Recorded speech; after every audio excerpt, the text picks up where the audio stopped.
जो टूट चुका था, लेकिन उसने शिव पर विश्वास नहीं छोड़ा। भाग एक साधारण व्यक्ति, असाधारण पीड़ा। हिमालय की तराई में बसे एक छोटे से गांव में अर्जुन नाम का युवक रहता था। अर्जुन ईमानदार और मेहनती था, लेकिन उसका जीवन संघर्षों से भरा था। नौकरी बार बार छूट जाती, जिम्मेदारियां बढ़ती जाती और समाज ताने देता। उसके सपने हर रात आंखों में आकर टूट जाते थे।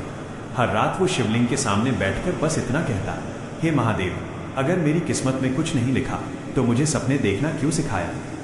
भाग 2, टूटता हुआ विश्वास, शिव की मौन परीक्षा। एक दिन अर्जुन पूरी तरह टूट गया। उसने मंदिर जाकर अंतिम पुकार लगाई, आज आखिरी बार आया हूं प्रभु, अगर अब भी कोई संकेत नहीं मिला तो मैं मान लूंगा कि मैं योग्य नहीं हूं। उस रात भयानक तूफान आया, बिजली कड़की और आकाश गूंज उठा। अर्जुन को स्वप्न में एक शांत और तेजस्वी स्वर सुनाई दिया। अर्जुन, जिसे सब कुछ जल्दी चाहिए, वो शिव को नहीं समझता। भाग 3, शिव का पहला संदेश रुको। अर्जुन की आंख खुली, दिल जोर से धड़क रहा था। स्वप्न का संदेश स्पष्ट था, रुको, जो पक रहा है वो कच्चा नहीं परोसा जाता। अर्जुन को सब कुछ समझ तो नहीं आया, लेकिन उसने 3 प्रण लिए।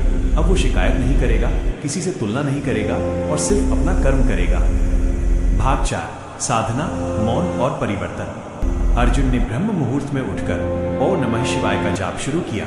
उसने अपनी परेशानियां और सपने किसी को नहीं बताए। धीरे धीरे उसका मन शांत होने लगा, क्रोध कम हुआ और उसका आत्मबल मजबूत हुआ। शिव उसे भीतर से गढ़ रहे थे, उसे आने वाली सफलता के लिए तैयार कर रहे थे। भाग 5, जब सब खत्म लगने लगे, अचानक एक दिन अर्जुन की बची खुची नौकरी भी चली गई और घर में तंगी आ गई। लेकिन इस बार अर्जुन रोया नहीं। वो शिवलिंग के सामने बैठ गया और कहा, अब कुछ नहीं बचा प्रभु, अगर अब भी मेरा समय नहीं आया तो मैं इसे भी आपकी इच्छा मान लूंगा। भाग 6, शिव का दूसरा संदेश तैयार हो जाओ। उसी रात अर्जुन ने स्वप्न में कैलाश पर्वत और ध्यानमग्न महादेव को देखा। डमरू की गूंज के साथ शिव ने कहा, अर्जुन, समय आ गया है तुम्हारा सपना सच होने का। जो तुम्हें मिल रहा है वो तुम्हारी कल्पना से बड़ा होगा, लेकिन अहंकार मत लाना, वरना वो छिन भी सकता है।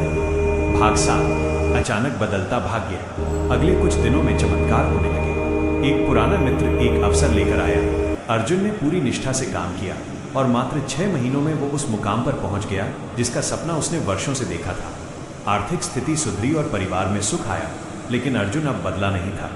वो जान चुका था कि ये उसकी मेहनत नहीं, बल्कि महादेव की कृपा है। भाग 8, अंतिम शिव संदेश। महादेव आज आपसे भी यही कह रहे हैं, जिसने धैर्य रखा वही योग्य बना, जिसने विश्वास रखा वही विजेता बना। आपका संघर्ष व्यर्थ नहीं है, आपके आंसू बेकार नहीं जाएंगे। आपकी प्रतीक्षा अब समाप्त होने वाली है। समय आ गया है आपका सपना सच होने का। जय महाकाल। ओम नमः शिवाय।